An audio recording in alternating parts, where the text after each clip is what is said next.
do it snappy so you're able to go for that game. Tell us your expectations for the season. And of course, you are closer to the two Manchester clubs. Are you expecting them to make any more signings before the transfer window shuts? And of course, United played Fulham last night. What has been the talk of the town? Yeah, I think let's start with Manchester United, the expectations and the signings. I think they've brought clever over the summer. I think they've strengthened the areas that they needed to. Whether with the best quality, we will wait to see. But players like Matthias de Ligt has certainly got the experience at a high level, and Mazraoui is a solid player. Obviously, the slight injury concerns over the both of their past records, but Mazraoui can play right back or left back. And that's really useful for Manchester United, who had very little cover for Luke Shaw last season. I think their other star signing of the summer, Joshua Zirkzee, is got off to the best possible start. He's scored the winner. When you look last season, for example, Rasmus Højlund took till I think it was December when he scored his first Premier League goal. So for Zirkzee to get that off his back straight away, to score the winner at the Stretford end at Old Trafford and give United 3 points, will get him off to a really positive and confident start. I think the question for Manchester United is, can they make up what was a 30-point gap to Manchester City at the end of last season? That is a sizable gap to have to make up, and I think that will be interesting as the season unfolds. I think if they're to make up some of the gap, it is twofold. I think one is they have strengthened, and I think the second part of that is the question over Manchester City's summer transfer business, where they've let a couple of key players go, including Julian Alvarez, and have only brought in an untested Premier League player in Savinho, who comes with a lot of quality. He looked good in the Community Shield last week, but is he the missing part of the jigsaw? Probably not. I still think they need cover for Rodri in the middle of the field now, particularly now that Calvin Phillips has joined Ipswich on a season-long loan. So I would expect maybe Manchester United don't need to do any more business. I think they can be happy with the squad they have. But if I was Manchester City and Manchester City's fans, I think they would perhaps want to look at bringing in a couple of signings before the summer transfer window closes. Right, Mike. So what does this talk about Ugarte to United and all of that? Should we forget about that? You think United will not do any more business, and they are good to go? Look, at this stage, anything can happen. This is the joys of a transfer window. When you think a club is done, when you think they've got who and what they need, injuries can happen. A signing may become available because a club has also brought another player in, which changes the pecking order, which changes the priorities of a club. So I think that never rule anything out at this stage is what I would say. All right.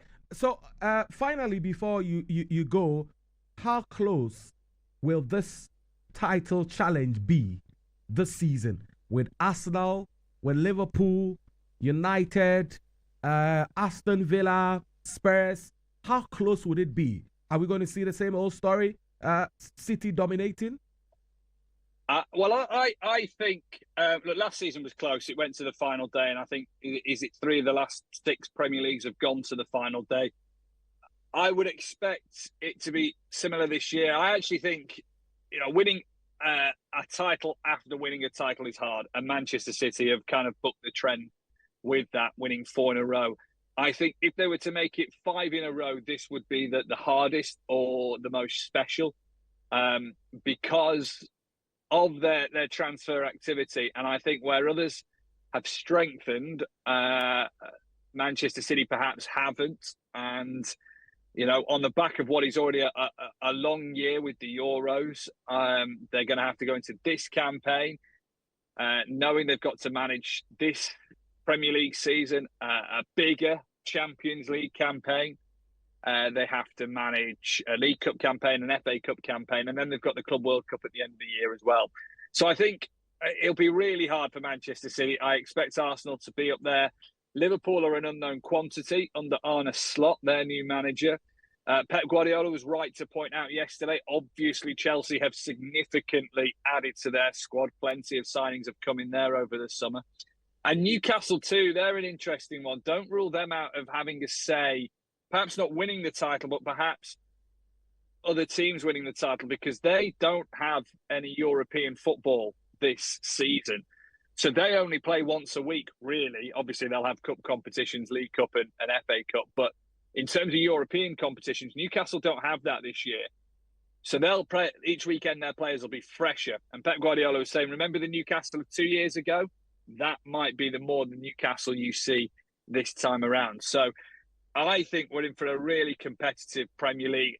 Would I back Manchester City to make it 5 in a row? I don't think I would. I think they might not do as well. I think they'll still get top 4. In fact, some statisticians over here believe Manchester City have a 100% chance of making the top 4, and I'd be stunned if they didn't. They're full of quality players. They know how to win titles, so don't rule them out by any stretch. But I think this will be the toughest of the lot. Give me your top 4. Wow. I think Arsenal will get over the line this year. I think Arsenal know what they're doing. Now they've been in a couple of title races, and this might be their time. So I might say Arsenal to win the league, Manchester City to finish second. I'm going to put Manchester United in there at third, and I think they might improve. I mean, the pressure's on Erik ten Hag, isn't it? So put Manchester United there. And then it's between Chelsea and Newcastle for fourth. Liverpool haven't bought anyone either. I don't think they'll hit the top 4 this season. So I'm going to say Chelsea or Newcastle fourth. It all depends how well Chelsea's many summer signings gel and get to know each other and play well together quickly. If not, then on that theory that Newcastle are a good side and don't have any European football, they might sneak the top 4. But definitely Arsenal, City and United in there. And then I think it's between Chelsea and Newcastle for that final spot.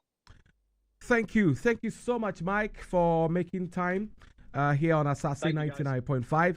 We're sure to speak to you again as and when they need be. Grateful.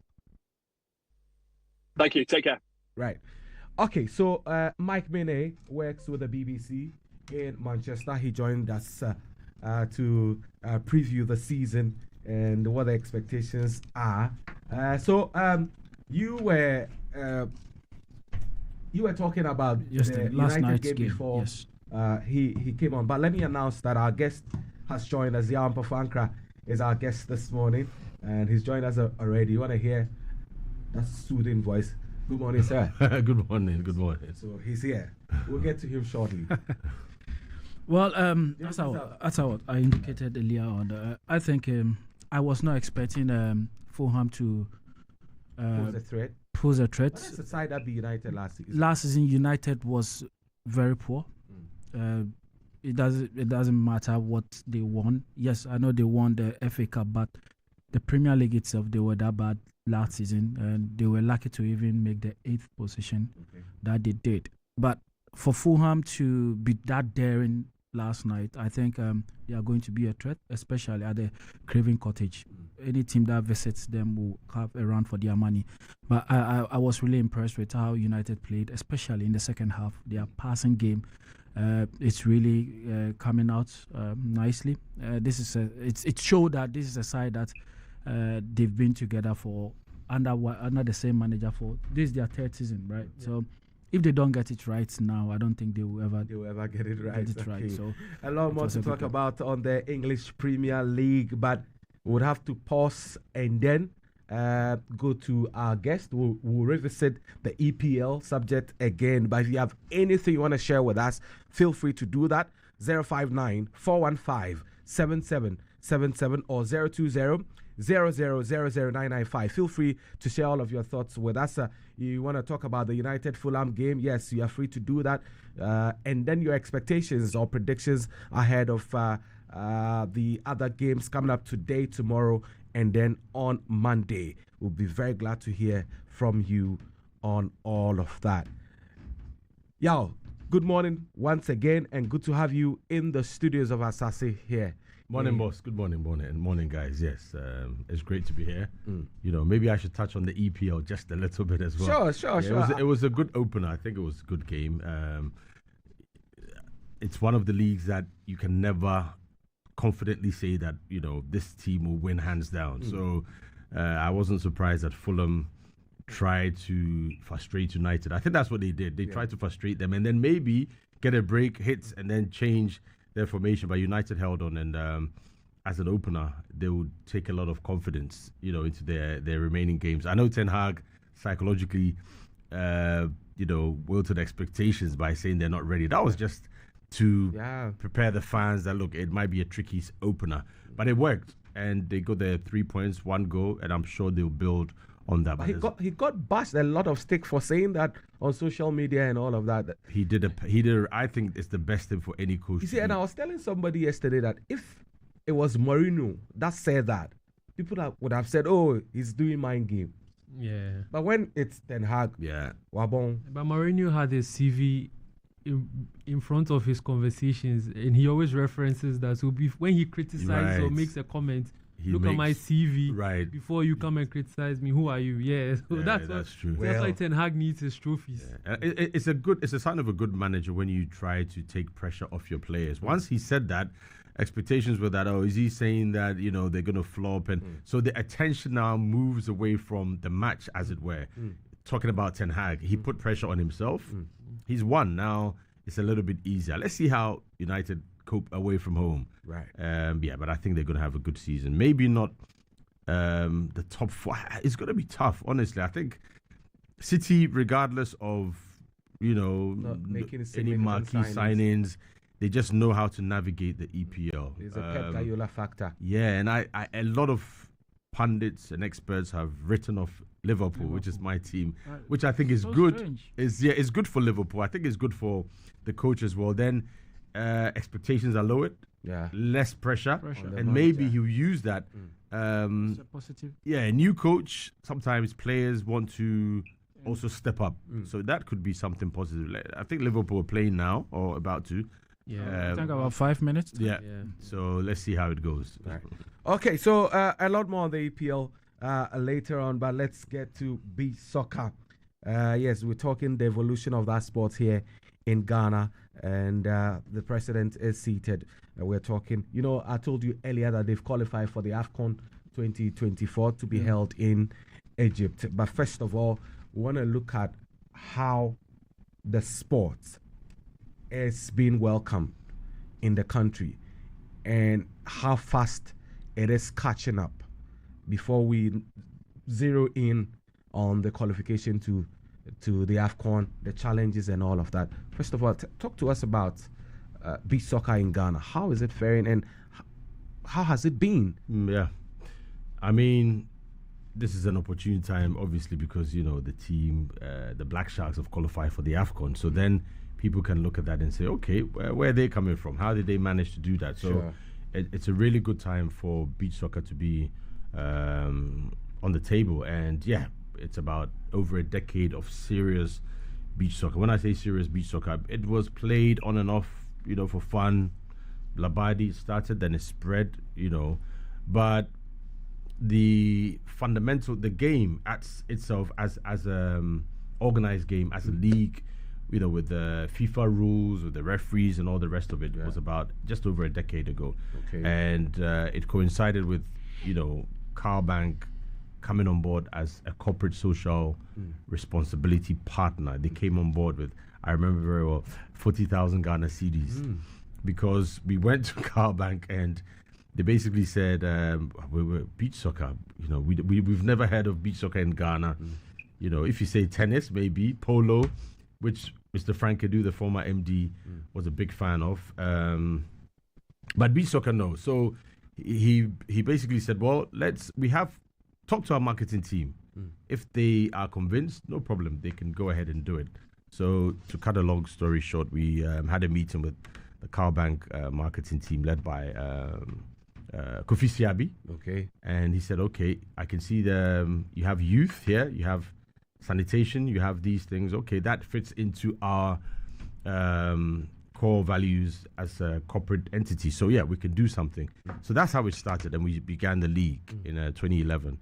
So things moved on rapidly from I think 6 teams, went to 12 teams, and then we went to Morocco to play a tournament. We lost all our matches. So it was very fast, very rapid. But if you talk of structures, we've toured from the Volta region, from Aflau, Ketar, right through to coming towards Adam, and then beyond that, Pram, Tema, Greater Accra, Central region, Winneba going upwards, Cape Coast, Western region, almost to the border. So we have teams that are scattered all over. And because beach soccer has it's a new sport, there's no template, there's no Bible or anything for you to look at and say, okay, this is what we're supposed to do. We had to make and create our own path and make our mistakes the hard way. And it was very challenging. It still is very challenging. But I think the most important thing is getting the communities along the coast involved and letting them feel that this is for them. It's a bit. The clubs are very passionate, and they feel this ownership. They belonging. The clubs feel that they run beach soccer, and it's really about them putting in as much as they can. So that has helped in bringing the communities and the traditional leaders. Everywhere you go, you need to pay homage to the traditional leaders and seek their blessings. Sometimes they'll tell you that beach you cannot play there, but we'll give you another beach because the gods are not. You just can't play there, and it's okay. The gods are not to be blamed. Yes. So we've learned a lot, and we used to play anywhere set up. We'll get a message that no, this week you cannot go near the beach. There's a high tide. We need to perform some rites, and we felt, well, come on, we're only playing a game, but that has also educated us, opened our eyes. It has helped us to respect the customs and traditions of the land. We shouldn't take anything for granted. Asaase is very.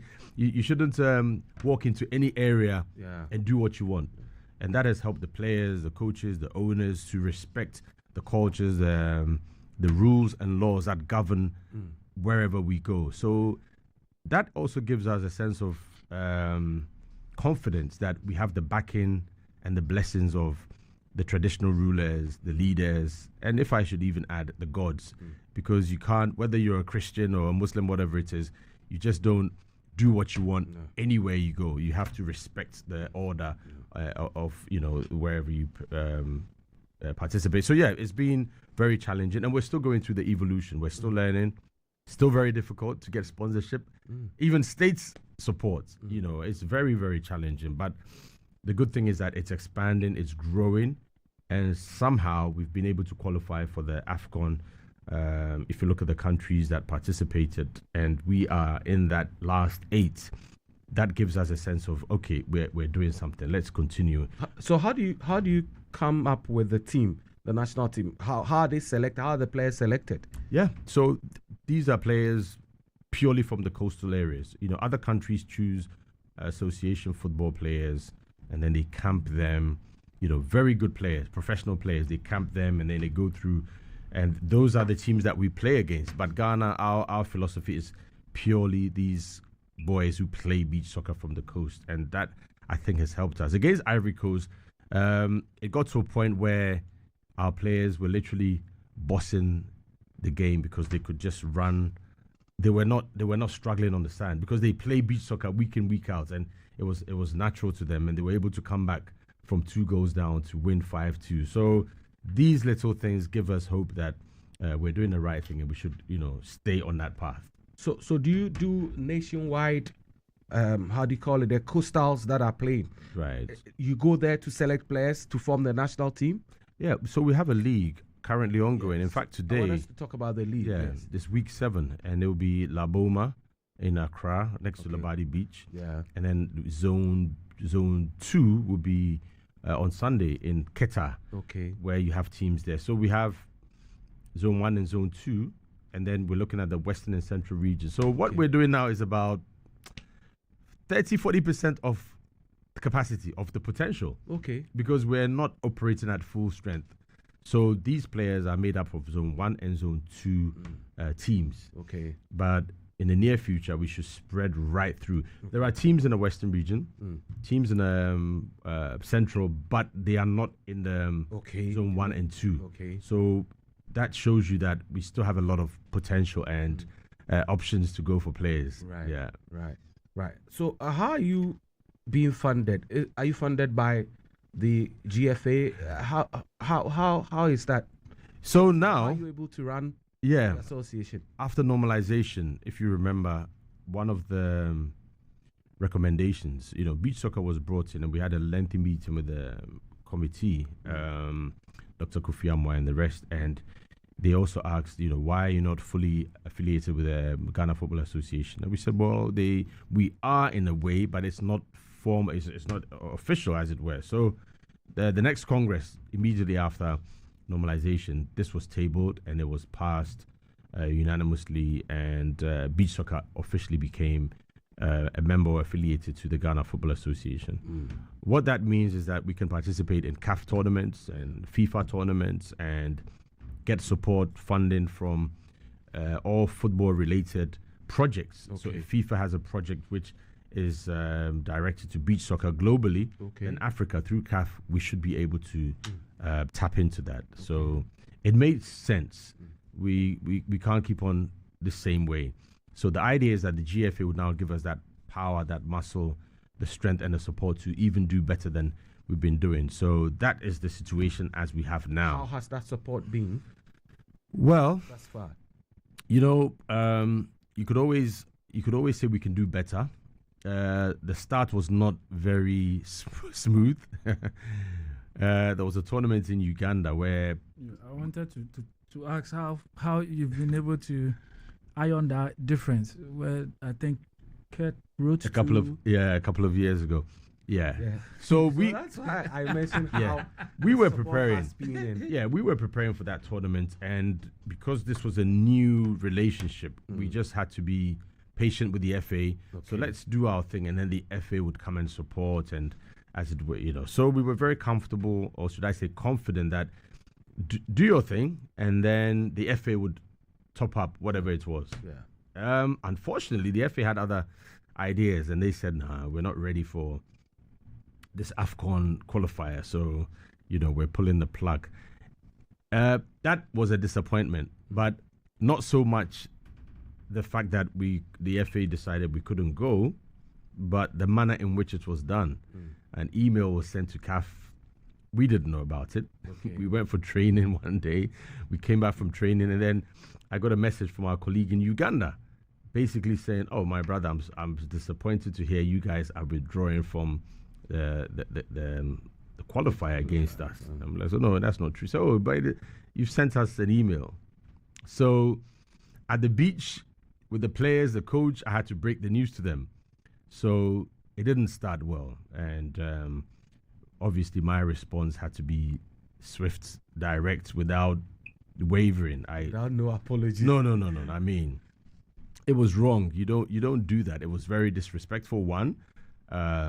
It was totally out of order, and I made it known. I made it very clear that this is unacceptable. And since then, I think some individuals at the FA don't particularly like Yaw Ampofo Ankrah, but that's fine, because you see, we've got to get into a habit of saying things as they are.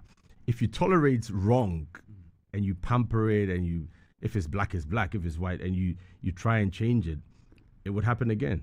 So I had to make sure that would never happen again. And thankfully it hasn't. But we're moving on. We're gradually getting to a stage where I think we respect the FA, don't get me wrong. We have a committee now made up of beach soccer club, people, and we're getting to a stage where gradually there's an understanding. We cannot do anything outside of the GFA's overall vision for football, which beach soccer is under.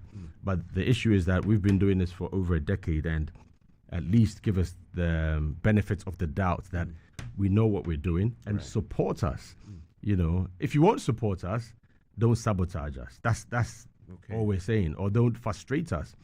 And when we say that, some people they get uncomfortable, but you have to make people uncomfortable with the truth, and that's basically what it is. So we're on it. Right. We did top. So I'm talking to Yaw Ampofo Ankrah. We're talking beach soccer this morning here on Asaase 99.5. We're live in Tamale, live in Cape Coast, and then in Kumasi. Feel free to share all of your thoughts. We're also live on Facebook, Asaase 99.5. Just go there and watch this live. So now let's walk us through the qualifiers and how you were able to navigate your way into the qualification for the AFCON. How was it? I mean, the support and everything. How were you able to make it thus far? Yeah, it's let me use this platform to thank the technical team, the management, the committee members, and all those who supported, and the FA for allowing us to play the match in Qatar. Okay. We pleaded, and they listened. That okay, you guys say that's what you want, go ahead. We went to Qatar. The support there was great. We managed to win. Maybe not as convincing as the second leg, but we managed to win, and that gave us the impetus to go to Abidjan to also win in the second leg. But it was very difficult, very challenging circumstances and conditions for the boys. In terms of, we've been to tournaments and qualifying stages where we need to make sure that the boys are insulated away from non-football or playing issues. But this was a time where there were a lot of challenges in terms of where they'll be camping, the time they would start camping, logistics, everything was delayed. But eventually, the boys were able to rally themselves to prepare for the two legs and just forget about the distractions. It might not be significant if you tell a player, go and play. When you win, I would reward you, as it were. So these are players who are going into a big AFCON qualifier. No per diem, no winning bonus, no qualification bonus. Nothing was mentioned to them. So we had to find a way. And I'm saying this because our stakeholders are listening, and the players, I can't be diplomatic with the truth. This is the truth. And so they went into the tournament or to qualify without any of these. So we had to speak to them that, look, forget about monetary incentives or motivation, as in per diem, as in winning bonus, as in whatever. Just go out there and play. It's for you. At the end of the day, if you win, you win. And, that would give you a better platform. But I don't think that should be the case, because we have a template for all national teams. So unless you're saying beach soccer is not part of that, then that is fine. But there was no communication to that effect. And I hope the General Secretary is listening. I'm sure he listens to your show sometimes. His silence, no matter how busy he was at times, was deafening. And we had to really find ways to psych the boys up and do what we had to do personally, which is fine. I think if you're in management, if you claim to be a leader, you don't cry when there's nothing coming. You have to find a way to do that. So we had to do that until the FA was ready to give that support. And unfortunately, we didn't have any official coming to see the boys in camp until a couple of days. Alex Asante came. He's the manager for the national teams. This was a couple of days to the match, but no member of the executive council, the states, no member from the Ministry of Youth and Sports, nothing to see the boys. So those signals actually motivated all of us and the boys that, look, you're on your own. do you as the leader, do you get frustrated at times? Do you sometimes feel like we get frustrated, but we have a way of using that to respond.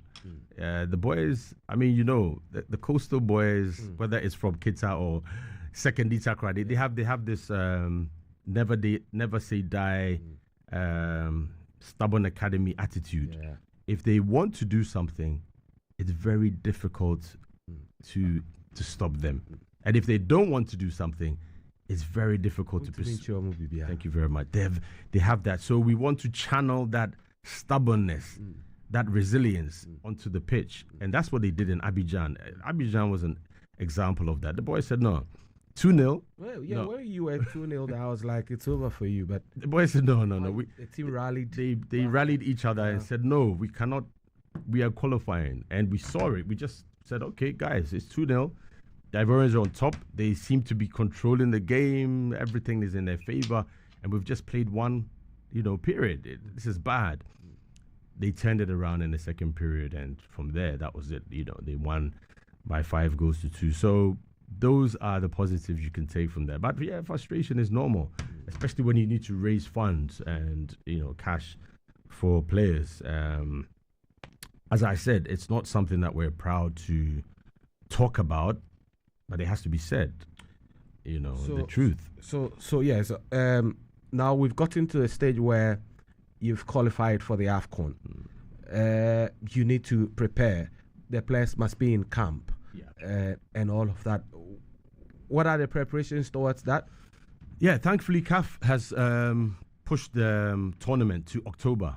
Okay. It was supposed to be end of August, beginning September, but it's gone to October, which gives us a breathing space, just a little bit. So we've presented our proposal for camping and all the rest of it to the FA, and hopefully what can be done will be approved or, given the green lights, and then we need to shore up wherever else it's that's needed. But again, that mindset of we're on our own is what has kept us going. So we need to also have this attitude of let's put together whatever we can. Corporate Ghana, individuals, sometimes we need to raise funds, the committee members, by ourselves to push the boys. And if we need to do that again, we'll definitely do it. Maybe we've not gotten to a stage where that recognition would come, but I still think it's a national team and should be accorded that respect and that support. So hopefully gradually we'll get that. But visiting the boys in camp, how long or how much would that take you? No official would come, and these are some of the challenges that beach soccer faces. It's the by the way sports. At the end of everything, okay, let's talk about those people, as it were. And it's unfortunate because globally beach soccer is growing and it's huge in other countries, and it's not just the game on the pitch, but the way it's also being used to create an ecosystem where you're talking about tourism, entertainment, fashion, sanitation, creating jobs. If you go to a beach soccer tournament or a festival in any other country, it's huge. It's from transportation to hotel, or should I say, if I say hotel is travel and tour, is it? Yeah.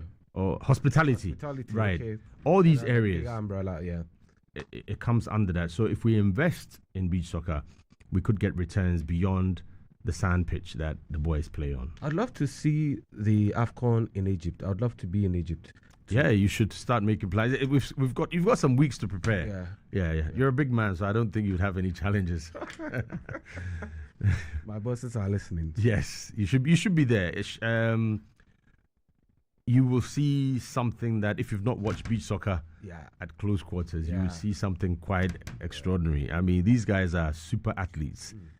You and I on the sand, when we walk, you see how we get tired. Difficult. When we run, very difficult. And to do this as a game, to play constantly, they're very fit guys. I would love to witness it firsthand, globally. I mean, at the international stage, see how. So what dates have you proposed to go for camping and all of that? Yeah, so that's in the document where we've obviously, because it's not we've not concluded, By your proposed date, I mean. Yes, I don't want to say it on air because it's part of the preparations. Okay. So it would come out any moment from now once the FA approves it. But at least it would give us some good weeks to prepare ahead of the tournament. Yeah. So yes, beyond waiting for the FA to approve budget or to give you what they have to give you and all of that, what steps are you taking to also ensure that maybe corporate Ghana comes in to augment whatever support will come from the FA? Fantastic, yeah. So, yeah, we've already started reaching out to a number of corporate institutions and, making calls behind the scenes. The normal, the usual thing that we're doing. So hopefully that would also shore up whatever it is. And then on our own, what we always do is to raise funds among the committee, the clubs. We have a way of mobilizing, and that's something that has never stopped, which we'll continue to do. So the league is ongoing. So the players, there will be changes. Hopefully the team will be strengthened even further because the league is ongoing. The coach might see new players. He might want to change things around. And so we have still at least 3 more weeks of the league, the whole of September definitely. And then the final list, would come out before the boys go to camp. Okay. So we'll be keeping an eye on the activities of beach soccer, see how things will go. We here at Asaase Sports would love to be associated with beach soccer, and all that we need to know about that. Anytime you have information for us, we'll be glad to share with the rest of the world. So yeah, we're always available, to assist in the best possible way we can. James? Certainly. And you've done a marvelous job. I saw the beginning of this journey, and it's not been easy. Way back, over a decade now. We are happy that you did not fall off along the way because there's been a lot of challenges. Going for this particular tournament, all things being equal, one, what should Ghanaians expect in terms of placement, or we are going for the ultimate? And 2, which is very important, we know how poorly athletes or sportsmen and women in this particular jurisdiction are paid. It's nothing to write home about. And this being a young activity, sporting activity, how are we to make sure that we remunerate them well so we keep them in the industry so others will also follow suit? Because those that look up to them and how they are well taken care of will decide whether others will also join or find other jobs to do just to have their daily bread. Because we know, even with the main football that we play, others are even leaving the scene, joining the nursing and midwifery kind of. So, white collar. So, what are the modalities to make sure that we keep them and have more people joining? One, and then what should we expect in the AFCON? AFCON. When the draw was made, and Ghana, Ivory Coast, they spoke to a few beach soccer experts from Morocco, from Senegal, who are arguably the best beach soccer team in Africa. They've been to the World Cup. They are the defending champions in Africa. Yep. Yeah. And they only lost last year at the Afro Beach Games in Tunisia. I watched them and Morocco in the final. Morocco seem to have taken over in terms of current form, but let's see what happens in Egypt. So all of them said, this is a good draw, but obviously Ivory Coast would qualify because Ivory Coast have been more consistent, they're more prepared, they even trained in Morocco. They went there for a few days to prepare, play 2 matches and all the rest. So nobody expected us to qualify. So in a way, we were okay with that. Yeah, we were okay with that. And it's the same for the AFCON in Egypt. A lot of people, even though we've eliminated Ivory Coast, still think, the lack of experience. They've been away for so long. Ghana will be one of the teams not to make it out of their group. So for us, it's just to go to Egypt and make sure we win all our games, one game at a time. We're not, that's the philosophy. Just take every game, prepare for one game, win. Next game, win. So if we have that mindset and the coach, the players tap into that, we could find ourselves in the final. But if we are too, worried about let's get out of the group, we need to know if the mindset is to win every game that we play. So if that happens, then definitely we can win the ultimate. Yeah, but you have to be realistic. Being realistic doesn't mean you shouldn't be ambitious. Morocco, they've not been beaten the last couple of years in competitive beach soccer. Senegal, defending champions, go to the World Cup. Egypt, probably the fastest, one of the improving sides. Mozambique, very solid, very strong. And then the new boys. Mauritania. You see, beach soccer is a lot depends on not just your skill, but your attitude and your mindset and your willpower and your fighting ability. And you saw with Mauritania, when they went to Lagos, they did not allow Nigeria to breathe. They were on them, closing, fighting, scrapping until the game ended. And they won, 6-5. It was a shock. If you're able to do that and not think about, oh, wow, this is Morocco, this is Senegal, you have a chance. The players individually must fight. Beach soccer is, I think, one of the most competitive games, open games out there. You don't have you can't hide. Yeah. You are close. Goalkeeper, it's constant pressure, movement, thinking, and if you're not fit, you cannot play that game. So they've got to be at the peak of their physical, prowess, and the coach has got to be at the peak of his technical abilities. We have to raise our game to motivate the boys and make sure all that can be done will be done for them. And hopefully the Ministry of Youth and Sports, responsible for sports in Ghana, would realize that they erred, and by not even sending a congratulatory message or a good luck message or nothing, we've called them out, and I think it's wrong. It shouldn't happen forget about beach soccer. It shouldn't happen to any national team. It's totally out of order. And if we want to give the Minister of Youth and Sports the benefit of the doubt, maybe his schedule was very busy, he was out of town, he wasn't aware, then we need to look at the communication that goes on between the FA and the Ministry of Youth and Sports. If there has been a communication and we're not aware, then of course we need to say, okay, that's fine. But as far as we know, nothing has come from the Ministry of Youth and Sports, which is very, very unfortunate. Very, very, very unfortunate. We are wrapping up this conversation with Yaw Ampofo Ankrah. We've been talking beach soccer. So what the best practices on the continent, where can we find that in terms of beach soccer? I mean, which of the countries are doing well that you'd like to have that replicated in Ghana? Senegal, Morocco, Egypt. How's the structure like? Are they also linked to their FAs? All of them are linked to their FAs. What happens is that, especially with Senegal, Sila Keita is the man who brought beach soccer to Senegal, former football player, came to beach soccer.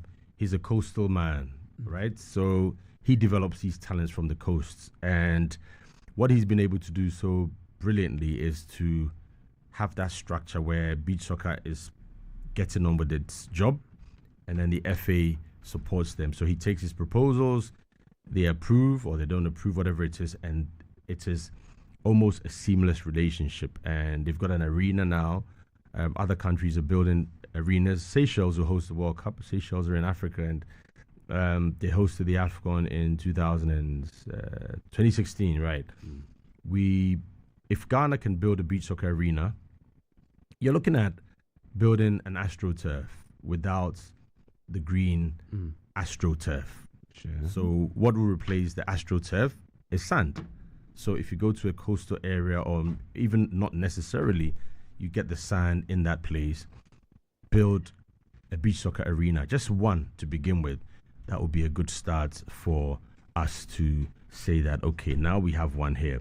But I think eventually, as time goes on, we should have a beach soccer arena in the Western region taking care of that side, Central region, Greater Accra, Volta, and then when you've taken care of the coastal areas where these players are coming from, you move to the Eastern region, Ashanti region and others. So, for example, Lake Bosomtwe could provide a space where you can bring the sand, create the atmosphere, and build an arena. You can even have beach soccer in the northern region. It's just about getting the sand over there. So the future is bright, and I think it has huge potential we've not yet tapped into. So hopefully we'll be able to do that and recognize that it's not just about the sport, but everything else that goes with it. It's a huge ecosystem, and I'm sure stakeholders, policymakers, looking at unemployment currently in Ghana, looking at the state of the youth in their desperation to find avenues to express themselves, to earn a living, to let off steam. Beach soccer can provide a conduit in the coastal areas where we know we have challenges with drug abuse, teenage pregnancy, crime, unemployment. So if you're creating or building an arena, we saw the new TNA stadium. That's our next subject, because you are here, I would love to have you talk about that facility, and how they intend to maintain it and all of that. So once we are through with the beach soccer, I think that's the next subject on the menu. Awesome. So a facility which would take care of the football, the beach soccer, which would also now take care of the community, where if there's a concert, there's a rally, something protects the grass. But with beach soccer, you can actually comfortably, conveniently cover it and have any events there without disturbing the sand. It's very robust. I think you can change it 6 months, just make sure the sand doesn't disappear. It doesn't evaporate. Proper sand. It's sometimes in its natural environment, it is washed away, it comes back, but it has a way of regenerating itself. It has that way. So you can have sand. Eastern region, build a beach soccer arena. We've had Ojura Festival, 20 teams in the Eastern region a couple of years ago. That was a huge success. And we can do that in the Ashanti region, Lake Bosomtwe. We can do that in other regions, the Bono region. So now you're creating a whole industry and ecosystem where you're looking at merchandise and creating a hub of supporters and all the rest of it that goes. In South Africa, Brazil, Egypt, and in Morocco, we'll see it in Egypt. There'll be a lot of musical fanfare. There'll be a lot of traditional culture around it. So that is also a way to promote, your culture in every area. So if it's in the Western region, you tap into their culture, make sure it's dominant in the Central region, Greater Accra, Volta, and as I said, spread it across. So it's a big sport that has huge potential. If attention is paid to it, it would also pay back. Right. Thank you very much, Yaw Ampofo Ankrah, for speaking to us on beach soccer this morning. We're so glad to have had you here talking about that sport, and we're hoping that in the months or the years ahead of us, we'll see beach soccer grow to become what we all expect it to be. Now, let's move on. Once you are here, I would love us to talk about the TNA stadium that was handed over yesterday by Goldfields Ghana through the Goldfields Foundation. It's a $13 million stadium, 10,400 seating capacity stadium, and there was so much excitement in Takwa yesterday. The people of Takwa were so excited to have that facility finally unveiled, and want to look at what it means to, first of all, Mediama, and then talk about what Goldfields Ghana has done, and then we'll look at maintenance that has been the bane of this country when it comes to maintaining sporting facilities. But we understand that the municipal assembly is wanting to take charge of the maintenance. I was trying to raise the man to speak to us, the MCE, the Honorable MCE. Once we're able to establish contact, we'll talk to him about that. But Yaw, this is the facility. Kudos. I mean, you've mentioned all the key stakeholders. I think they deserve a lot of commendation and praise. Goldfields Ghana, we know they have a track record when it comes to paving the way and being at the crossroads of something good.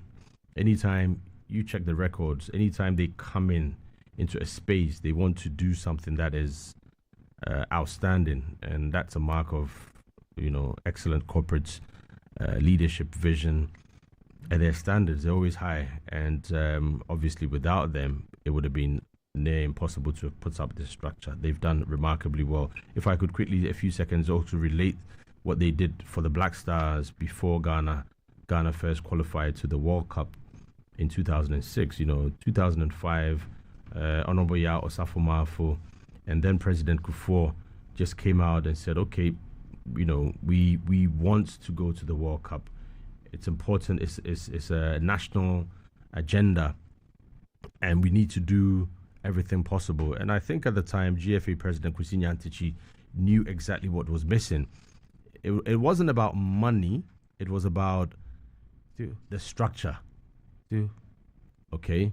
And so they were able to convince Goldfields to come in and say that this is a project we want to be part of. Let's support the Black Stars to go to the World Cup for the first time. So what is needed? They didn't say what is needed first. They said, okay, we want to support the Black Stars to go to the World Cup for the very first time. And Honorable Yaw Ampofo Ankrah was instrumental. Dr. Kofi Amwa, I believe, was behind the scenes. Then President Kufuor, because it had to have that support at the highest level. Yeah. And then the GFA. So these stakeholders came together, and that support came. The Black Stars the next year qualified to the World Cup. And we saw some years of the rebrand, the reposition of Ghana Black Stars as a global brand, at least an African football brand, which Goldfields were constantly, supporting and pushing. So that was extraordinary, and they've done it again. So with Takwa, with Midiama, fantastic. The linkage is the mining industry, where they've also invested heavily, making sure that they put back in the community. So hopefully this template will be repeated elsewhere that you find mining, whether it is gold or diamond or lithium or whatever, the resources or where you find yourself, you need to invest back in that area. Yeah. And if we have this being meticulously done, we could have a spiral. Yeah. It could be, if it's genuinely and done, that means that right across Ghana, corporates, and even if it's not mining, the telcos should be building stadiums for the youth. I mean, the majority of your users are young people, who invest in data and what have you. So it's not just about a gold mining company or corporate giving back to sports or football. It's about a policy that would allow other entities, other industries to also invest back. So kudos to all these gentlemen. And also to Moses Parker, ex-footballer, didn't really hit the heights as a player, got injured, decided to invest in players, started gradually, and now, with his vision, and he's got the right people around him. Let's not forget, one of the successes of Moses Ama is the fact that he allows the professionals within his team to work. And he listens. He doesn't, he's not one man thousand. He can be if he wants to be. And if I could respectively make a comparison to Kim Faisal, that's the disparity, that's the difference. You could own a club, you could have the vision, the heart, the good mind or the good ideas, but you need to surround yourself with good people who would execute it. And Midiama or Moses Parker has been able to do that. So it's a lesson to other other teams that, okay, we have a football team, great vision, we have money, but we need to get to the next level. Let's get these experts around. Let's call these guys to help us get to our destination. So yeah, I'm really happy for the people of Tarkwa, and hopefully, as you said, maintenance would be something that Goldfields would be particular about. Yeah, we have to look out for that. What do they intend? How do they intend to? Kwame. Yeah, I mean, as Yaw said, Goldfields does have a track record. If you even go into their global, their books, for track record for regeneration of communities where they're already taking some minerals from. But an initiative like this being heralded by a corporate unanimously has not been done as yet, and it's the first of its kind. So Goldfields has, let's say, set the grounds for other corporates who are coming to invest in other mineral-rich areas to also set the marker for the leadership, the sporting communities of those areas to also expect no less from such corporates coming here. Kudos to Medeama. They came into the league, qualified into the league, have been stalwarts in the league for the past few years. Mosama Parker has done well for since the time. Medeama has come into the Premier League for itself. But this is a feather in the cap for Medeama, because for such a stadium, the quality will hold, and the community it is required. I don't know how many teams will not love to go play in Tarkwa now with the type of field it has here. So, it's been awesome. It was awesome to look at the visuals of the pitch, the quality. One thing we'll always herald here will be what the maintenance plan will look like, because this will be an actively, watched and used pitch. I know definitely with the way Goldfields and other corporates work, there will be KPI standards to maintain the quality of the pitch, and even investment towards maintenance for that. So we hope it will look well for them. It's good for Ghana football as a whole. Right, James. Quick one on. Well, I think they've said it all. The major concern here will be about the maintenance culture, which it's an African thing, if I may say. We've seen how deteriorating some of the venues we used for AFCON in this country, we've left it to deteriorate. The one that comes to mind is the Esipon one. My own stadium. Yes, it really hurts, because that's an edifice that was well constructed, beautiful.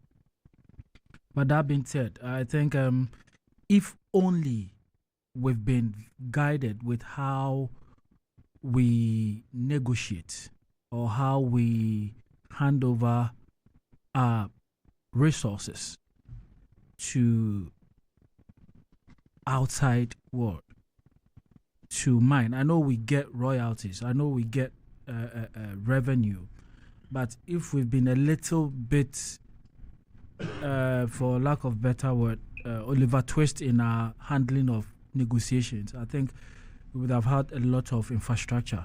It doesn't necessarily have to be for sporting events, but schools and other things in our mining communities. I've had the privilege of visiting virtually all the mining communities in this country, and there are some places I go and I weep. One of the reasons why I stopped going to Obuasi to cover matches when Gophers were in the Premier League is the bad nature of that road. I said to myself, I will not travel on this road again, because we were nearly ambushed late, myself and Felix, when we were coming back from Obuasi, a game. It was late in the evening, and our car broke down. So it's a test for some of us. If we are able to get something, it doesn't necessarily have to be a stadium. Can be a hospital, can be a community, something that will be beneficial to the youth or the town itself, the community itself.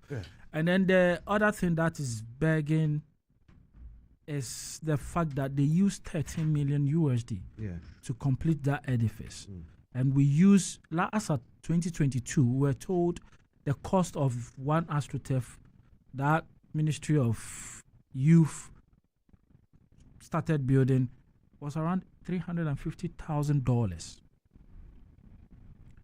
If we are able to mobilize our funds well, I don't think we will need an astroturf at a point. It's something we all need to think about. We need to be judicial in the way we construct this astroturf. It's a good thing, but most of this astroturf are not even beneficial to the communities because you have to pay before you use it. All right, still on Team Talk here on Asaase 99.5. Prof. The late Prof. It's not me crowd. Osu people are celebrating their homo and they say they are doing some work. It's not now. They're taking the road, taking over the road everywhere. Everywhere. So Charlie, but on this thing, I remember that there was a private members bill to put together a bill in Parliament and pass it into an act to regulate corporate social responsibility. I don't know how far we have gone with this because I remember that when this current minister was being vetted, I think the then minority leader Haruna Idrisu made the point that government cannot shoulder sports infrastructure, so we need to identify innovative ways by which we can get corporate bodies to push money into that area. And one of those innovative areas was to get a sort of a law to regulate corporate social responsibility. So, for example, Kumasi Sports Stadium is a gift. Both Accra and Kumasi, they are gifts from, I think, UAC. Then in the past, so it wasn't really built by government. Only that government has gone about carrying out a lot of innovations and all those things around it. But these two stadiums, Accra, Kumasi, it wasn't built by government. It's a gift from those times, big companies who decided to do something for us as corporate social responsibility. Yeah. So I think that it's one of those. It's a very innovative area in terms of regulating it, so that in terms of even funding sports, it's one of those things that we can push, we can put in and all that. So I think we need to go back and revisit that private members. It's not a bill by government. It's a private member. So I've forgotten the name of that. It's a group of members of parliament who are trying to put that law, who are trying to push that thing. So I honestly, as I sit here, when I was talking, basically the idea just dropped. I just remembered that really there's something like that. And I think that maybe we need to just try and follow up and see where we are with that thing. Because if we are able to pass that thing and then it puts, incentives in the law, it will encourage a lot of, these corporate Ghana to really want to. At this juncture, it is more or less like a volunteer kind of thing. But if we pass a law, and then get an ally or a policy to sort of implement that law, what it would do is that it would encourage a lot of companies to want to go and do these things. At least, I mean, for example, a place like the whole of Bronga Half, even though we have divided it into 3 regions, it's a travesty of justice that they don't have a stadium that can host international tournament. If you look at the region and the kind of players they've produced for us, it's not fair that they don't have anything like that too. But to just this is just to add to what Yaw was saying with regards to that thing. So that discussion among the private members, hopefully we should get somewhere with that. That it's a very good idea. But for Mediama, they've done what you see. I think Moses Ama Paka is a special Ghanaian. You know why? Normally, when Ghanaians start things and they are pushing it, it's very difficult for them to open the space for others to come in. But this is what he has done, and he has done so well. Now, more or less, the community owns the club. It's opened it. You saw the MP lead in terms of fundraising for when they qualified for Africa. Honorable Mekuduka, and now the MC was also Benjamin Kessie. Once upon a time, Midiama, administrator. So clearly, and Musama hasn't had difficulty in terms of opening the space for all these people to come in. Dr. Tony Obin sits on the board. All kinds of persons have been allowed to. It's normally very, very difficult for Ghanaians to do that. When they start their own baby, they want to grow, and try and do things on their own. But the project gets to a point where you need to open up for new ideas, for fresh ideas. You need to open up for other people to come in so that they are able to push the club. And this is what they have done so well, which is what has encouraged Goldfields Ghana to now come and do such a wonderful, build such a beautiful edifice for them. So I think that it's a brilliant thing that he's done. Hopefully, they will continue and allow the club to grow more. Right. What I hear is that the National Sports Authority has been given the mandate to maintain the stadium. There's a lot, because they say, according to our law, any public sporting facility has to be managed by the National Sports Authority, and it is not. Well, from what I gathered, it was handed over to the National Sports Authority, but to be maintained by the Assembly. Okay. So that information, I think Razak also gave that information. I was on another platform, and he said that basically the Assembly together with the National Sports Authority. But I hope that the Assembly. So it's the reason why I wanted to get Benjamin Kessie on the line, for him to tell us what they are going to do differently from what absolutely because is being done. Because the National Sports Authority has shown to us that. Look, we were all in Cape Coast. We saw Cape Coast. How President Mahama commissioned it beautifully, and how Nilante, then the minister, was asked to bring a maintenance policy to cabinet for them to approve and see how. we know what has happened. Maybe 12 years on, because I think they did it in 2012. It was commissioned in and around 2012. We know what has happened 12 years on. 12 years on, the Cape Coast Sports Stadium cannot host a CAF international, tournament for even the Black Stars to go and play. 14 years on, yeah.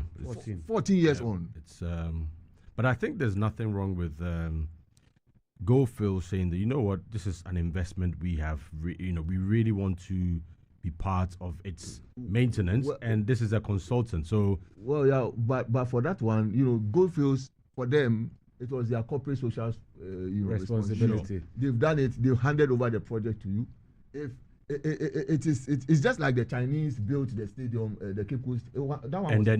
And then have a consultant who they can recommend. They can say, Mijileti is still around. I'm told that they have a maintenance plan. They've drawn it as and when you should change air conditioners, when you should do what. Hopefully, the Assembly will be big on it and stick on to whatever they will do. Have a strict timetable. Absolutely. To make sure. Yes. So hopefully after 10 years we can still come and sit here and be talking about. I don't know, 10 years. Maybe you might not be on radio. Someone will definitely forget. All right. Team Talk here. We'll go for a quick break. When we come back, it will be time for us to talk about the English Premier League before we wrap up here on Asaase 99.5. Stay on. We're back shortly. Over there. Hey, ha, ha, hey. And man was the den cry. Pay a taco, Tabia taco, the venom taco, pay a funny face, pay a taco, Tabia taco, the venom taco, pay a funny face. Bema, I am breakfast. Tabia taco, the venom taco, Tabia taco. Bema, I am breakfast. Tabia taco, the venom taco.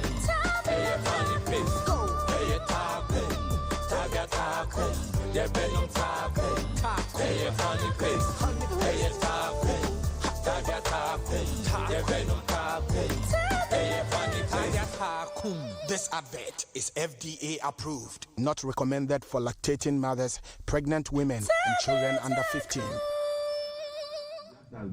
Right, welcome back. This is Team Talk here on Asaase 99.5. We're talking about the English Premier League before we we talked about the issues back home. So we are revisiting the Premier League. And yesterday, Man United labored, but eventually got the 3 points. Joshua Zirkzee getting his first goal for United in his first game. And then I don't know why. I've been smiling, eh? No, when you started talking about the results. Oh, you see mischief. And then Kwame too is smiling. I don't know. Manchester United, Anna. I haven't said anything. Well, I'm just asking. It's a good question to ask anyway. Well, whatever. So United won by 1-0, and we were talking about that game before we branch into the other issues. But there are games ongoing. I'm sure. Is it Ipswich Liverpool? Can we get some updates? It's goalless. It's Half time. Okay. Half-time goalless. Wow. Why? Wow. Are you surprised? I mean, no, this first games there. Sometimes you don't want to use that as the measuring rod in determining how teams are going to fare in the season. So, well, it's good that you know. But for Ipswich, newly promoted teams that normally have this agenda, their first game must be a statement, so they mustn't lose. At home too. Yeah, they mustn't lose. So it's always going to be difficult for any big boy going there. But second half, hopefully, the new coach would bring something up. Otherwise, Ipswich will have their tails up, and they could also cause a surprise. Right. Okay. So you saw the United game? Yeah, a bit. But I. So, quick one. Let's do a review of that quickly. I think it was expected that United. I mean, right from last season, they've struggled at Old Trafford. Teams like Bournemouth have come to score 4 goals, and they've only answered by 1 and other things. Smaller teams like that came in, and they seem to struggle. But I think that they are now getting their rhythm together. I think when big teams pick those 3 points, your first 5 games, when you pick those 3 points and win and labor through, it's really not a problem. I think that already for me, I think United, if their supporters will be honest, they will know that they are not in that good place. Perhaps it will be a fair assessment to say that, or it will be a fair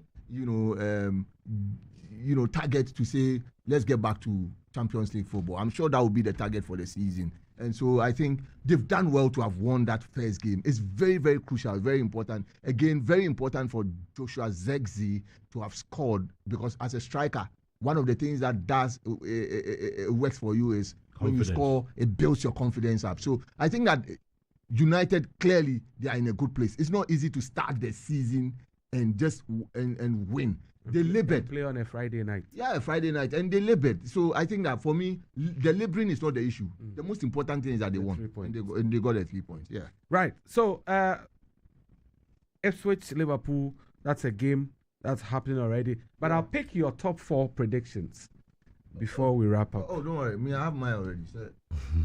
But I can see of Asaase, I have it already. So. Yes, we have it on our social media platforms. We don't have them on air. So don't worry. I'll give it. All right.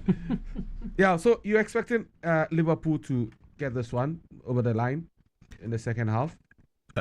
You see, a good coach is sometimes 45 minutes after the first half. In other words, your baptism of fire, Jurgen Klopp era's over. First 45 minutes, you've seen the opposition.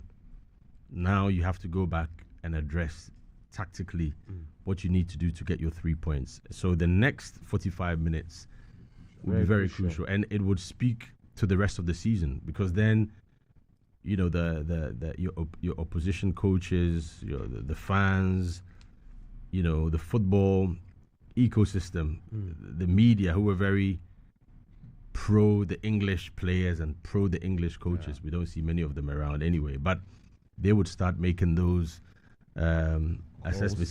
So he now has to show how good a coach he is. He only has 45 minutes to do that.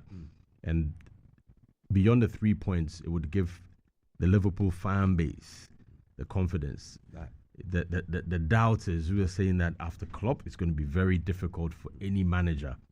They would also, he needs this win. Revising their notes. So it's a home game for Ipswich, but the pressure, even though, the expectations are lowered, will be on Liverpool to get the 3 points, just as United did, even though they were at home. All right. So for Liverpool, they have Alisson in post, Trent Alexander-Arnold, there's Virgil van Dijk, Gerald Konsa, Andy Robertson, Gravenberch, Alexis McAllister, Szoboszlai, Luis Diaz, Mohamed Salah, and Diogo Jota, all in the game. So that's the starting 11 for Liverpool. Starting 11 that he can ever put together. Yeah, that's it. Hopefully, if things are not working out well, possibly Nunes might. I don't know. I haven't checked but I'm sure Nunes is on the bench. Jones is on the bench. So there's Gakpo. I like the way you pronounce it.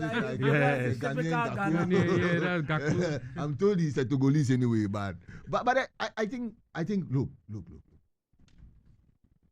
I expect that in the second half things will change. Okay. I expect that Liverpool would get this over the line. Right. And his lot clearly has shown us, well, even though preseason games are totally different from the Premier League games itself, but I think that he has shown that he has what it takes to really turn things around, and hopefully he will turn those things around and get the team, to win this particular game, back home the 3 points, and come back to Anfield and know what to do for the rest of the games. Okay, right. Okay, other games we have Everton, Brighton, Arsenal, Wolves, Newcastle, Southampton, Nottingham Forest, Bournemouth, and then West Ham, Aston Villa. Your pick. Kwame. I will pick Arsenal Wolves. Okay. I think Arsenal will take that. Arsenal are starting this season. I know from punditry, etc., which are not my expectations. They are expected to take the league this season. So it will be difficult to see them having a rough start, especially at the Emirates against Wolves. My pick is I think they might wobble Wolves a bit, and then they'll take their league on the road. Okay. So Arsenal tip to win against Wolves. James? I think I want to see the new look Newcastle. I think they have Tonali back, right? Yeah. End of August. Yes, so he'll be back, and I think a lot of pundits have downplayed their chances this season. I think they'll make it to Europe because this time around they are not playing Europe. Like Mike said, Mike placed them. Joins fourth with Chelsea. No, I don't think they'll be within the top 4, but they'll make a claim for a top 4. So Newcastle, they'll be part of the teams that will decide where this particular trophy goes this season. So I want to see how they line up against Southampton. For Newcastle, because they kept Bruno Guimaraes, I had a feeling that Tonali also back. They will have that the team a lot. Because in contrast to the Aston Villa one going to Juventus, I can't remember his name now. Diego Carlos Douglas Costa. Is it Douglas? Douglas Luiz. Douglas Luiz going the Brazilian. Yeah. I felt that has weakened Aston Villa a bit, and his comparison will be what Bruno represents ending last season when they knew his buyout clause would have expired, etc. And he has remained in the squad with expectation about other top 4 teams coming for him because his desire to play in the Champions League. I dare say that someone like him being able to keep him gives us Newcastle. We saw the way they played him. They used him till his legs wobbled last season. Yeah. So but you see, the Aston Villa will be a bit dangerous this season. By the mere fact that they have Onana. You see, Luis was the flamboyant all-forward type. Yeah, Aston Villa. They will be very sharp, and they won't concede as they did last season. But they will have the responsibility to combine Europe. But they did. That's what I think that will be their undoing. Champions League. We know Unai. Unai is good. Very experienced. Very experienced when it comes to Europe. So he won't have problems. I don't think they will have any hiccups. The striker to UAE. And they continue to strengthen their team. They are strengthening. But for me, I think that the Europe thing will be a big deal for them. Right, look at the West Ham Aston Villa game for me. Yep, a big one. Yeah. Opener. The two sides know each other very well. These are not two newbies to the EPL. It could go either way, but on an opening day in August, Villa have a slight advantage to me. They have a slight advantage. They ended last season very well, didn't they? Yeah, I think they beat Arsenal on the penultimate week. So psychologically, they're not a team that would be phased by. Is it at home? The Villa at home? No, Villa is away. West Ham is at home. I mean, City of London Stadium. It's still not going to be any big difference. I think Villa might edge this, but maybe Kudus getting a goal on the opener wouldn't be bad as well. But those two gaffers know each other very well. Exactly. It's going to be. They'll cancel out each other. West Ham had goal scoring issues last season. They have.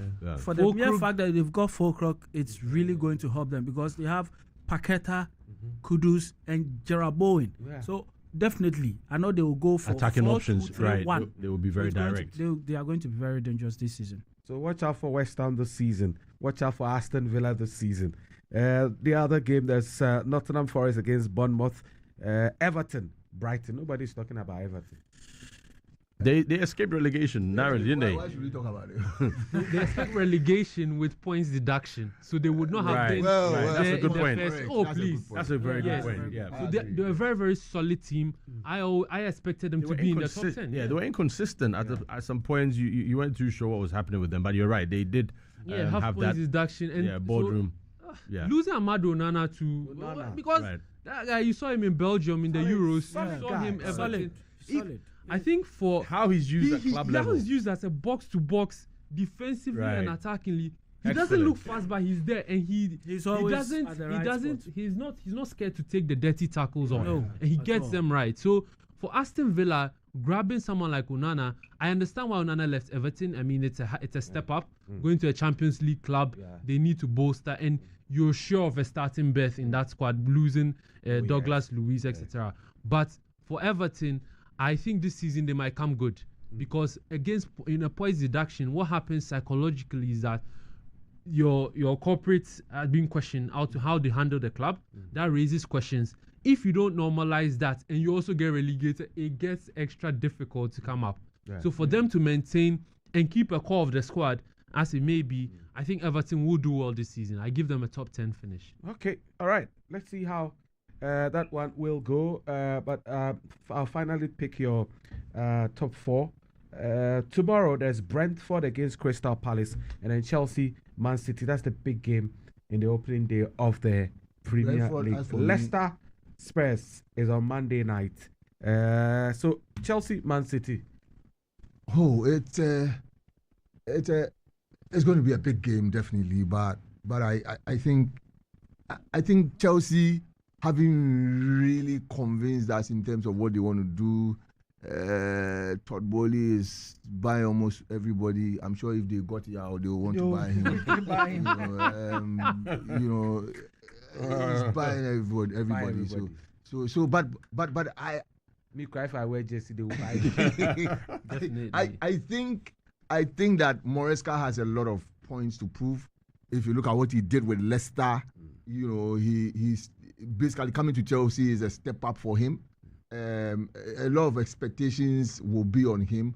I think this season will be critical for Enzo Fernandez and Caicedo. That kind of I don't know where Lavia is back. Lavia is also back and he's looking very good. So and then the Levi Colwell Fofana combination, everybody will want to see how it goes. So I think that everybody will want to. They still champion Cucurella. Of course, Cucurella is obviously going to be Raskuku. He's going to be at the right hand side.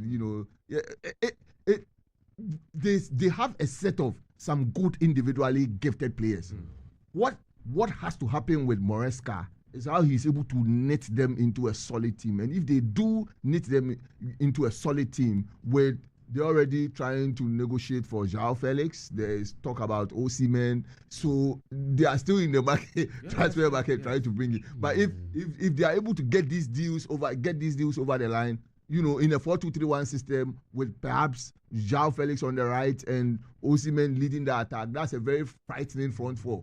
It's a very frightening front. So I think they've done some good. They have a lot of players. So you think, but you think this game is coming too early for them? It's come too early because Man City, you know Guardiola. But I think I look at this game. Apprentice versus Master. Yeah.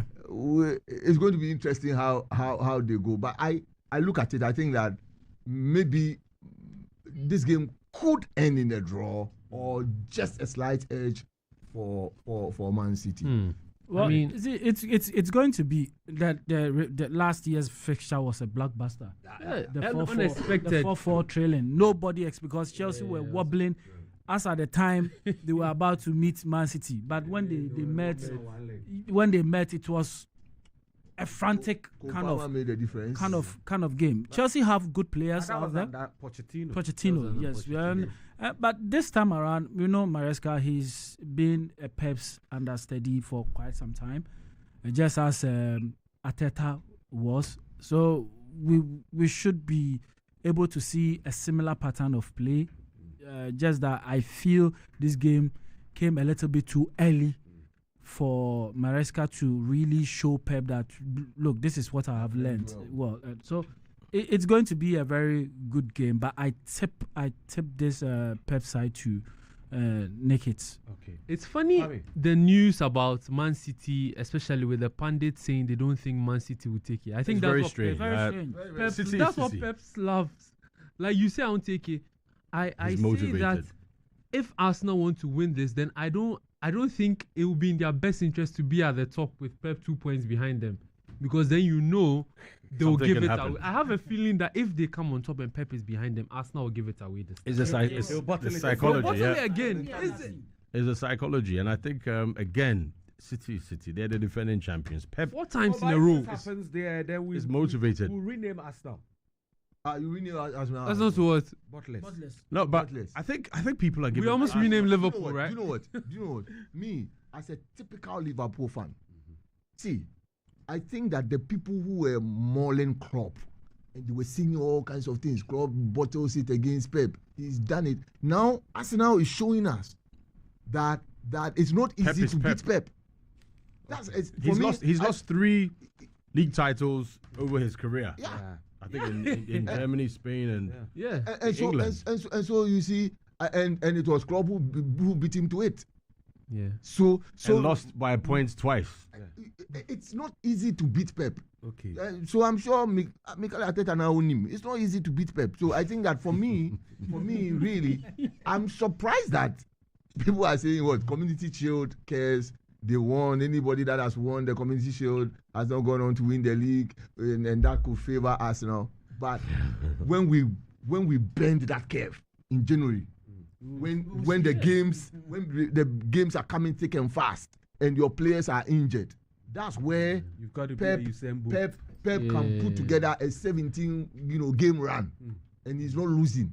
So for me, I agree. It will come down to mentality, how strong the Arsenal team will be mentally up there when you are trailing Pep by 3 points or 4 points, and you are going to play, say, an Aston Villa, or you are going to play, say, a Crystal Palace, because that's how they lost the last season. Absolutely. I mean, they looked at Pep and took it home and away, a draw and a win to him, right? Psychologically, but he understands that the league is bigger than only the two matches, right? You lost key matches at home, away to Aston Villa. Newcastle was a problem for you, and you were in leadership, so you started dropping points, and that psychology takes a toll on the players. And you see, those are games Pep will go to Villa Park and go and hammer, smash them by 3-0. So those are games that he will do. Right. So we have 18 more minutes to the top of the hour. Yaw, so you do you have your say on the Chelsea City game? I still think Pep has the advantage. He knows the EPL. Okay. He can navigate. You see, EPL is EPL. Not much changes. So they will beat Chelsea at the Stamford Bridge. I think they can. Right. It would take the pressures on Chelsea. I mean, Pep really doesn't have much to prove. Yeah, we're defending champions, all right. We've done it. Is it 4 times in a row? 4 times in a row. I mean, if we lose our opener, it's not a big deal. Chelsea must show what they're made of. The pressure will be on Chelsea. Right. Yeah. James, who wins? I'm giving it to Pep. City. Right. Leicester Spurs is on Monday. Those two teams. You know what? For me, it's good that they've solved the Hurricane issue. Not to say that Solanke is going to give them the kind of goals that Hurricane has been giving them, but Solanke at Bournemouth proved. I think he scored 19 goals. You know, with that kind of midfield behind him, with the kind of sophisticated midfield in that Tottenham setup, they will create for him. Surely, the Solanke of Liverpool plus the Solanke of Bournemouth, I think that there is a huge improvement. And at Tottenham, I think the coach must be able to improve him further. I think that he'll come good for them. And I have placed Spurs in my top 4. I expect them to win this game. Right. So give us your top 4. So my top 4, I have Man City, Liverpool, Arsenal, and Tottenham Hotspur. Man City, Arsenal. No, Liverpool. Man City, Liverpool, Arsenal. Arsenal will be 3rd. Okay. And then Spurs will be 4th. Spurs will be 4th. Kwame. My top 4 is Man City, Arsenal, Manchester United, and then Liverpool. No, Chelsea. No, Chelsea. Did you just change your mind? No. This is on the flyer. This is on the floor. I have forced to be Chelsea. Is this what's on the artwork? Yeah, I did a Liverpool stroke Chelsea, but I'm leaning towards the blue side. Right, James. Well, it's I've maintained this for the past 6-7 years. Any team that wants to win the league, you just have to finish above Man City. And at this particular moment, I don't see any team finishing above Man City. Okay, so City Man first. City, Arsenal, Liverpool, and Tottenham Hotspur. All right. Yeah. We'll be glad to have yours. Yep. I mean, they're the defending champions. You need to beat them, so you give them that respect. Okay, they are still the favorites. But I think Liverpool's underdog, Arne Slot wanted to prove a point, could help them. Nobody's looking at that side. And I think Liverpool push City again. It's going to be one of those. This is now Liverpool versus City without Klopp. And then we're looking at Arsenal, Chelsea, Manchester United. I don't know. Chelsea, Manchester United. I think Manchester United this time round. Can make that. Yeah, Ten Hag would do something. Yeah. Right. Yeah. So those are the matches those are the predictions, the top 4 predictions of my pundits in the studio. But the EPL, we still have the Liverpool game running. There be any development? It's 0-0 still. It's still 0-0. All right, with about how many minutes played? 56 minutes now. 56 minutes played. I've just started the second half. Don't worry. 34 we are not worried. Don't worry. Oh, nobody's worried. It will be a late 1-0 goal. And nobody's worried. Nobody's worried. They're against people. All right. Now, still on the EPL, there's this former Premier League official, referee, Mark Clattenburg. Yeah. He says referees have a responsibility to get back to trusting their own decisions and not rely on VAR. Now, Howard Webb this week said there'll be fewer video assistant referee interventions this season, with more support for a referee's judgment and quicker decisions as they look to make improvements to the system. Now, Clattenburg was appointed Nottingham Forest referee analyst in February, but he stepped down in May amid focus on his critical comments of some referees. And speaking to the BBC yesterday, Clattenburg said, and I'm quoting him, "The referees have a responsibility, starting this weekend, to get as many decisions right on the field and not rely on VAR. Then VAR will work every so many games, not once or twice a game, as we saw last season. what I found last season was the referees weren't making the split-second decisions like they used to do, and it was going to VAR. VAR was then saying there isn't a line of intervention where I want to come in because the referee isn't clearly wrong. So you get these inconsistencies and anger from the fans. The biggest message I got from the statement, Howard and his team, is they want the referees to go back and give their own decisions. So referees must stop relying on VAR and make their own decisions. The VAR has become like bulletproof for the referees. It's an excuse to basically, not misbehave, but they without VAR, I think the referees are a bit more alert. You know, psychologically, they're always thinking, well, I may get it wrong, but I have a second opinion. Yeah. If you don't have a second opinion, you would make sure that your final decision is final. We've seen VAR coming up with some terrible, decisions. But it's the state of the game. You know something? I don't know. I think the people at the English Premier League, they might just come and they should come for our African Cup of Nations and see how we use that excellently. Because clearly, like Clattenburg is saying, the referees who refereed the African Cup of Nations were spot on with their decisions. Yeah. They didn't care about VAR. The only time VAR came in was when they really needed the assistance of VAR. And the decisions were not controversial. No. So I think that really, for me, if they don't do their African, I think how basically for me, I think that this is how the referees going into this season must behave with JTR, VAR. Clearly, I am going in as a referee. I know the rules and regulations. I know what I just have to be sharp.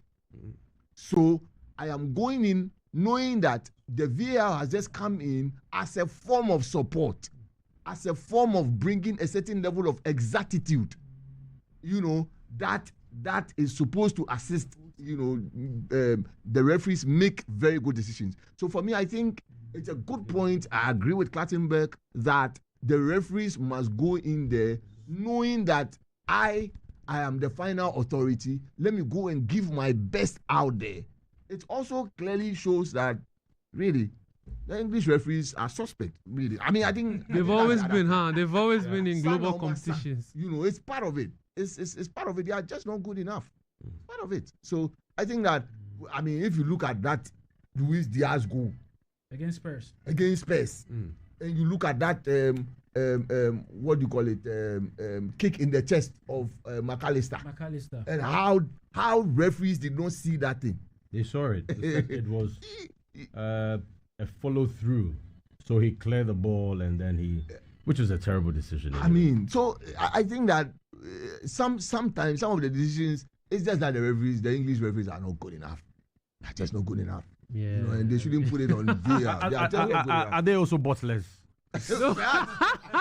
Yeah. Yes, they are. Sometimes it's worrying because technology is here to make it more easier for them to do their work, but rather it's the other way around, which is it that they are incompetent or they manipulate things? I feel sometimes they intentionally try to manipulate things. Okay. To favor or suit certain agendas. The system, right? Yeah. Which is not good for the game. Which is never good for the game. They need to take a holistic look at this whole.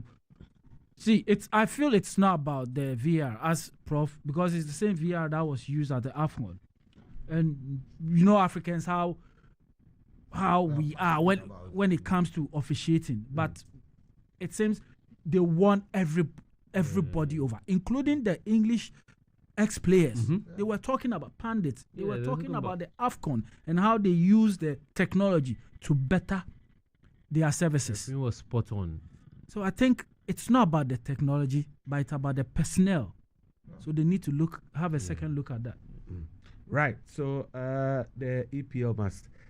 We are hoping that this season we'll not be seeing a lot of those controversial decisions by the referees. The first one. Once the English referee, we'll see it. Year on year after year. We saw some of their matches in the Euros. Michael Oliver, you see when he makes a call, you can tell he's suspect in some decision making. In terms that's of why I was asking whether they are simply incompetent or. Let me be fair, right? Even on the internet, if they even the Euros, and then you. To be fair, when Mark Lattenberg left, he was the topmost referee there, and majority. I mean, for him, his games looked a bit more convincing. But you can tell now the hierarchy is changed. Mike Oliver is now at the top of the leadership in the refereeing in the EPL. And sometimes when he's refereeing some of your matches, you just his demeanor alone, you wonder if you can trust his decision making, right? Because he's sometimes on the verge of too many cards to lose a game. And making some wrong calls critically and then deferring it to VAR. So I agree when the team says that it's a refereeing decision. Sometimes it's the personnel and how they use the VAR, and sometimes the decision they take is just not convincing enough, and they can't stamp the authority enough on the games. Right, we'll be wrapping up shortly, but remember that Samatex are traveling to, or they've traveled to Cameroon to face Victoria United in the CAF preliminary. CAF Champions League preliminary round. They play tomorrow at the Japoma Stadium, and the ambition really is to reach the group stage of the competition. So Samatex, we're wishing them all the best. And then in Swatreman also, they will host Elect Sport. They are from Chad at the Accra Sports Stadium. Elect Sports from Chad. Yes. On Sunday, yes. So those two clubs are in continental assignments this weekend. So let's see how it goes for them. Right. Samatex, good luck. They could do a dreams. Liverpool has just made it too. Yeah, Liverpool, Jota, and then I don't know who scored Salah. Yeah, creating and now scoring. Yeah. So it's a good start. 60th and 65th minute. Salah. I finished Salah. So they say. Yes. 2 more years at least in him in the EPL. He's got a new haircut, so that could help. That new haircut is really special. Prof is so excited. But why shouldn't that be? Back to Samatex. I think if they keep their heads down, they do what is expected of them. They can repeat what Dreams did in the previous edition. We just want them to at least try to make the group stages, and if they do, that will increase our co-efficiency figures in Africa. So we need it that bad.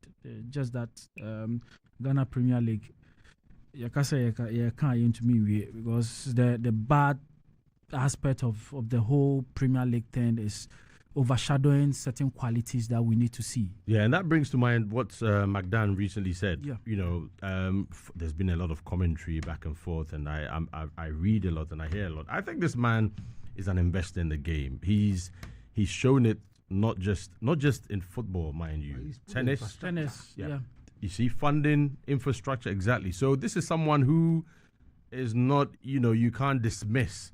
No. He's saying that maybe the manner in which he said it was very casual, but I think he was being honest. And we shouldn't say he should give us evidence of match fixing. Maybe what he didn't say match fixing, he said cha-cha, which is gambling, right? Yeah. What perhaps he could have said is that we need to look at this perception that the game is not fair. My friend is saying, not even it's fair. Not clean. It's not, yeah. But what he said is layman's language, and I don't think there's anything wrong with it. Rather, we should respond by showing that actually, look at what happened at TNA.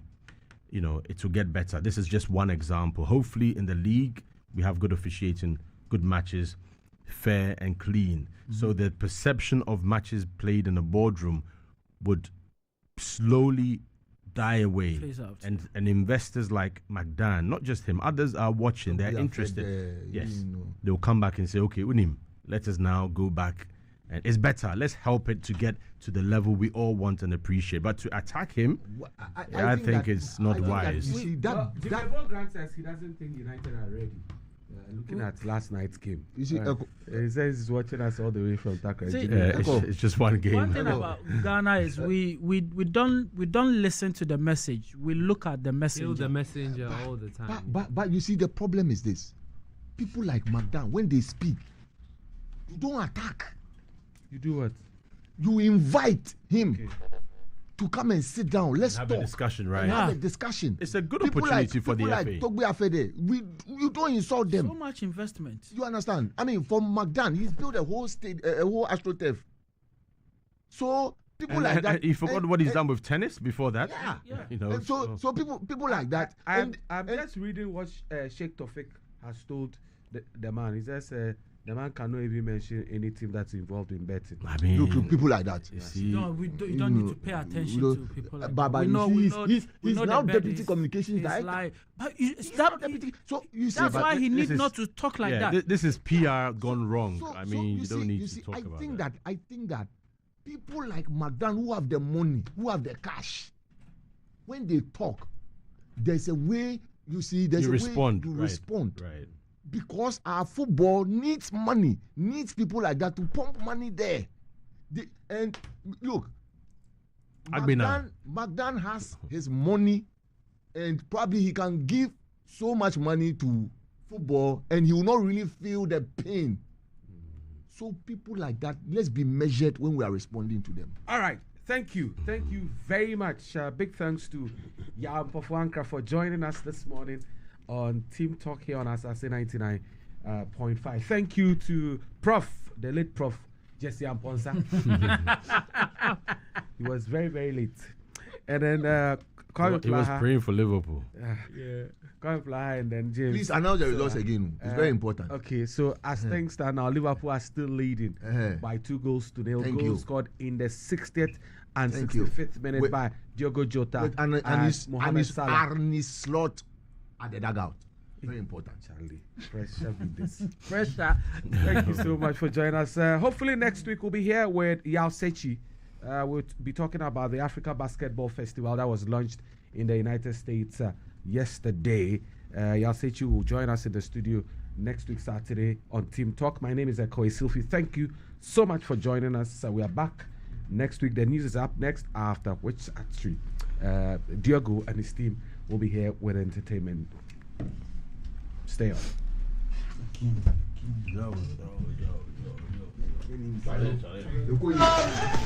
Glorious stars have lifted the trophy.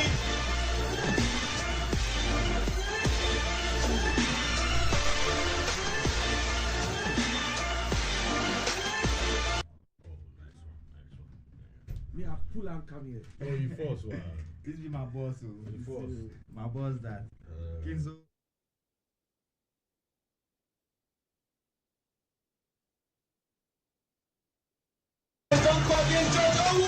And Michael Douglas scores as are the champions of the Confederations Cup.